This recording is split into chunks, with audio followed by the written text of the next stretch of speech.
नमस्कार साथियों, आपका पुनः स्वागत है एमएसएमई केयर चैनल में। साथियों, हमारे इस चैनल का उद्देश्य आपको उद्योग जगत से संबंधित नवीनतम जानकारियों से अपडेट रखना है, जिससे कि आप यदि कोई भी प्रोजेक्ट लगाते हैं तो आप शासन की नीतियों का अधिक से अधिकतम लाभ ले सकें। आज इसी क्रम में हम आपके सामने उपस्थित हुए हैं फूड प्रोसेसिंग को लेकर एक बहुत महत्वपूर्ण जानकारी की बात। साथियों, यदि आप में से कोई व्यक्ति फूड प्रोसेसिंग का प्रोजेक्ट लगाना चाहता है या फूड प्रोसेसिंग का प्रोजेक्ट चल रहा है तो उसकी कैपेसिटी में एनहांसमेंट करना चाहता है, उसकी कैपेसिटी बढ़ाना चाहता है, एक्सपेंशन करना चाहता है, तो ये वीडियो आपके लिए बहुत यूजफुल है।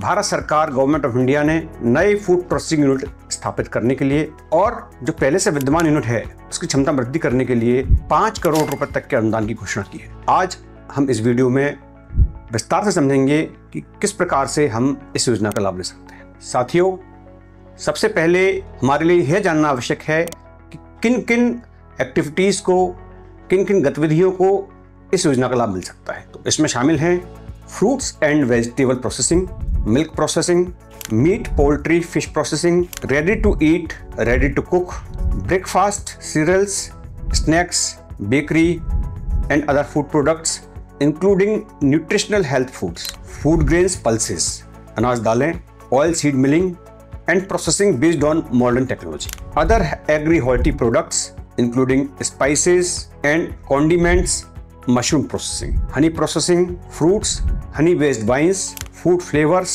food additives, food extracts and colors, oleoresins, guar gum, cocoa products.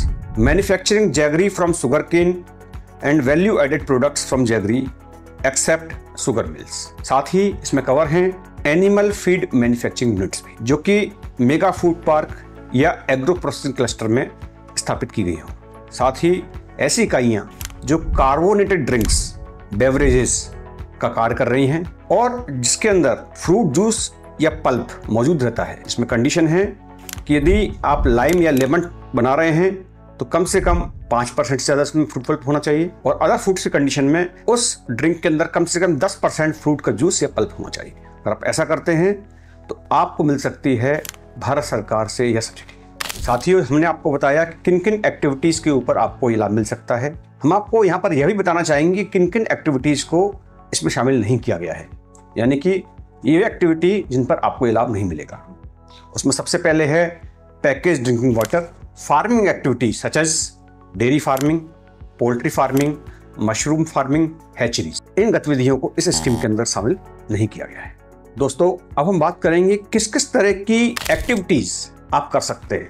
जो यूनिट आप लगाएंगे उस यूनिट में किस किस तरह के कार्य आप कर सकते हैं वो मैं आपको उस उदाहरण के तौर पर समझाने जा रहा हूँ। आप सॉर्टिंग कर सकते हैं, ग्रेडिंग कर सकते हैं, वॉशिंग कर सकते हैं, पीलिंग कर सकते हैं, कटिंग कर सकते हैं, ब्लेंचिंग कर सकते हैं, क्रशिंग कर सकते हैं, drying, dehusking, pasteurisation, homogenisation, evaporation, chemical preservation, blast freezing, IQF इत्यादि इत्यादि आप गतिविधियां कर सकते हैं। कुल मिलाकर फूड को प्रोसेस करके उसे मार्केट में भेजने योग्य बनाने के लिए जो भी गतिविधियां होती है वो करते हैं, तो आप इस योजना का लाभ ले सकते हैं। साथियों, एक प्रश्न मन में उठता है, बहुत से लोगों के हमारे पास प्रश्न भी आते हैं कि क्या पूरे प्रोजेक्ट पर सब्सिडी मिलेगी या इसमें से कुछ पार्ट, कुछ कंपोनेंट डिसअलाउड होंगे।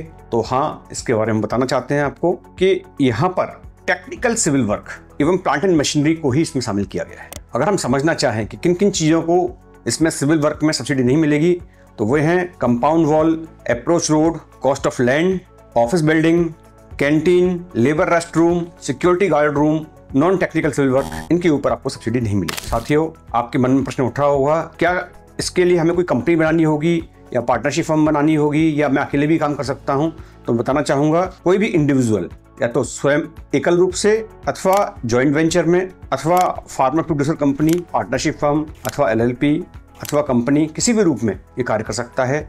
इसमें इस प्रकार का कोई बंधन नहीं है, इसमें आपको कंपनी बना के ही काम करना है या पार्टनरशिप फर्म बना के काम करना है। आप किसी भी रूप में ये कार्य कर सकते हैं। साथियों, कुछ बातें ऐसी हैं जो ध्यान देने योग्य हैं, जिनके बारे में मैं आपका ध्यान विशेष रूप से आकर्षित करना चाहूँगा कि आपको इसके लिए बैंक से लोन लेना अनिवार्य है और जो लोन का सैंक्शन लेटर है आपका, वो इस योजना की जो गाइडलाइंस इशू हुई हैं उससे पूर्व का नहीं होना चाहिए। जैसे कि अगर हम बात करें तो ये गाइडलाइंस जो इशू हुई हैं ये 22 जनवरी 2025 को शुरू हुई है। तो आपके बैंक का जो सैंक्शन लेटर है वह 22 जनवरी 2025 के बाद का होना चाहिए। और आपको जो भी आपकी प्रोजेक्ट की लागत है उसका न्यूनतम 20% आपको लोन लेना अनिवार्य है। यदि मान लीजिए आपका प्रोजेक्ट 5 करोड़ रुपए का है तो आपको कम से कम 1 करोड़ रुपए बैंक से लोन लेना अनिवार्य है। और यदि आप SC ST कैटेगरी से आते हैं या फार्मर प्रोड्यूसर कंपनी है आपकी तो आप 10% तक का भी लोन ले सकते हैं। एक प्रश्न मन में आता है, क्या मुझे खुद का भी इसमें अंशदान देना होगा, खुद की भी मार्जिन मनी लगानी होगी?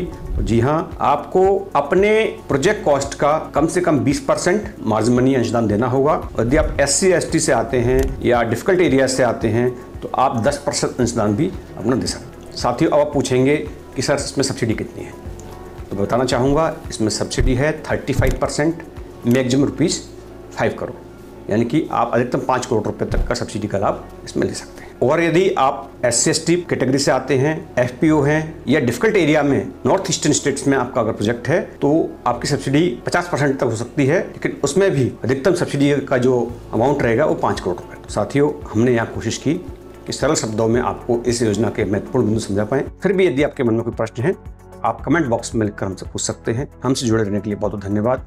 जय हिंद, जय भारत।